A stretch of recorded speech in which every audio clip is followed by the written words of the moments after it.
Sean Turry here. I've been a professional photographer for almost 15 years in New York City. And today, I'm going to review some UFO photos and video and see if I can detect anything compelling about these shots and that lead me to believe that they are in fact real.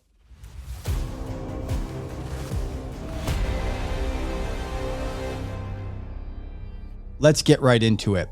The 2004 USS Nimitz Encounter. I want to lead with this video because of the never before used technology and sources used to report this sighting.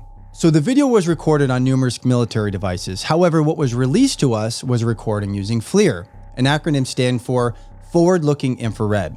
These cameras use specialized thermal imaging sensors to detect and measure the heat emitted by objects in the camera's field of view. Take a look at this chart.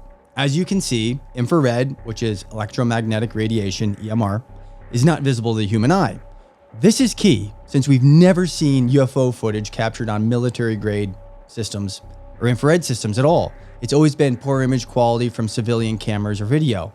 Separately, take a look at how many wavelengths we can't see. It's most of them. And it makes you wonder if something was unearthly, it could be flying amongst us on its own wavelength, we wouldn't even know it. I mean, maybe there's even wavelengths we're not even aware of. Considering that the video was confirmed by Top Gun naval pilots, naval warfare radar specialists in the DoD, this video is confirmed real. Fun side note, the aircraft from this video is very similar to the description drawing that Bob Lazar released in the 1980s. Coincidence? By the way, as I was doing some research, I found that you can actually buy a mini version of these FLIR systems on Amazon for under $1,000. When this tech reaches consumer level, we know that there's a much higher technology behind the curtains, which is interesting to think about. The next two photographs don't get nearly as much attention as they deserve. Lake Cote, 1971. This photo was taken September 4th, 1971 at 8:25 in the morning by an official mapping aircraft of the Costa Rican government. A team of 4 were studying the potential impact of a hydroelectric project that was being planned around the Arnold volcano. The camera used was an RMK 1523. The lens would have been fixed focus and a 6-inch focal length. The shutter speed was 1/500th of a second, aperture 5.6, and there are interval shots taken at every 20 seconds per shot. The film used was a black and white emulsion with an ASA of 80. Now, this is a very fine-grained film that produces very high-resolution images for aerial photography. Calculations were done taking into account the time of day, angle of camera, the location to determine lighting consistencies and direction. They also used the photos to determine the speed of the object based on its placement. Assuming it was flying west to east, it would have been traveling 1,988 miles an hour. The researchers conclude that the photograph, I quote, contains no evidence of optical defects, deliberate hoax, or support for other prosaic explanations. Let's take a look and see if we can find something interesting about this shot. So there's 3 things I'll be looking at when we review this photo: lighting, overall consistency, and artifacts.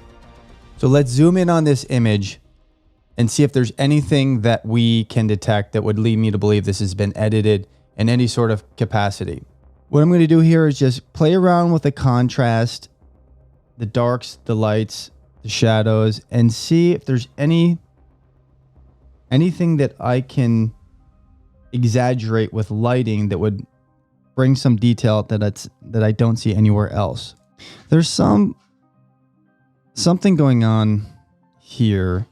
We have 2 circles with 1, 2, 3 dots in each. 1, 2, 3. So it's kind of odd that there's a consistency there. The artifacts laying over this, the noise is pretty smooth and consistent. This was mentioned in one of the reports about this image. Motion, they'll give them the speed and velocity at 1/500th of a second.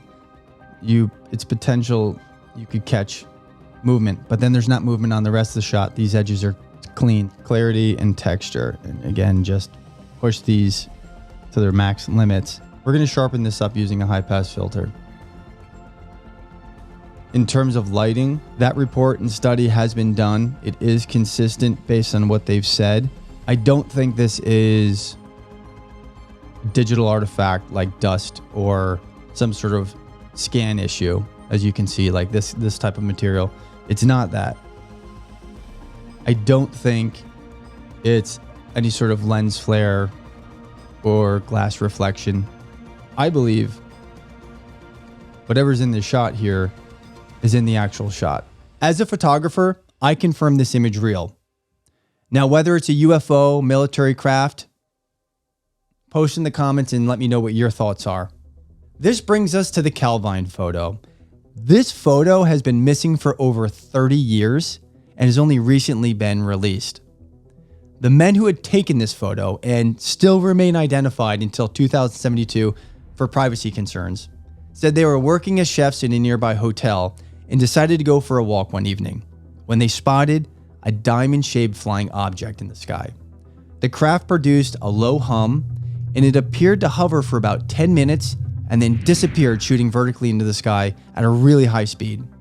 And during this event, they took 6 photographs. When giving their eyewitness account and statement, they mentioned that there were military jets that began to fly around this hovering aircraft, and you can see one of these jets in the photo. Furthermore, the image and the case was made classified and never reported. And you can look at this info off of a UK government site. Now, this image is low resolution, and that's a problem when we're looking at the details. So we're going to be utilizing some new AI software to enhance the resolution and sharpen up this image. But first, let's take a look at lighting and any artifacts that may be out of place. So here we've reduced the exposure. And what I'm looking for is any exaggerated fringing along the edges of this aircraft. Many times when an image is not clipped out and composited onto a new image correctly, you'll be able to see the edges. They won't match the rest of the photo. And we can exaggerate this by reducing exposure. However, in this image, that doesn't seem to be the case. This flying aircraft seems to mesh seamlessly into the background. I went ahead and sharpened up this image to see if we could find or enhance anything that was irregular. Again, I don't see anything that stands out. The edges on this aircraft are consistent with all the other items in this image, and you can see that this dark gray also appears around the tree line as well. Now I want to utilize some of the new AI features that Photoshop offers. One of them is called Super Zoom, and what it's going to do is digitally enhance the resolution of this shot. Let's try it and see what the result looks like. So here we have an enhanced resolution of this image. And you can notice that this part of the aircraft is a bit wider. There's something happening on the edge here. There's a dark spot in the center of the craft. And some lightness here. Whether that's reflection or something else, I'm not quite sure. Let's jump into another piece of AI software that's going to allow us to sharpen this image and enhance the resolution in a different way. Now, this is a site called AI Remini. And as you can see, this is the original and this is the after. And there's quite a bit more sharpness and detail in this image. It's actually quite fascinating to look at because you're almost having the fog removed from the shot where you're seeing this as it's never been seen before on a still image. Now, the AI, of course, is self-generating what it thinks should be there, so we can't solely rely on this. But many times, it will display some additional information that we weren't aware of before.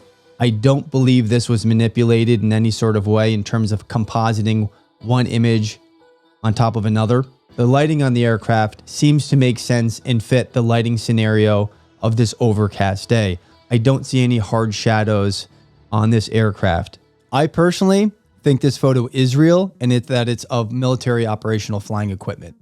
So here's the deal. It has become extremely difficult to differentiate between a real photo or video from one that's been edited. Software has become very advanced. The only way to really truly distinguish if a photo is real is by using additional tools beyond conventional cameras, coupled with legitimate sources. I hope you find this topic as interesting as I have. If you have any questions, input, corrections, or UFO photos of your own, please post it in the comment section below or DM me on Instagram with any UFO images that you might have. Thanks for watching and be sure to like and subscribe. Until next time, I'm Sean Turry. Stay creative.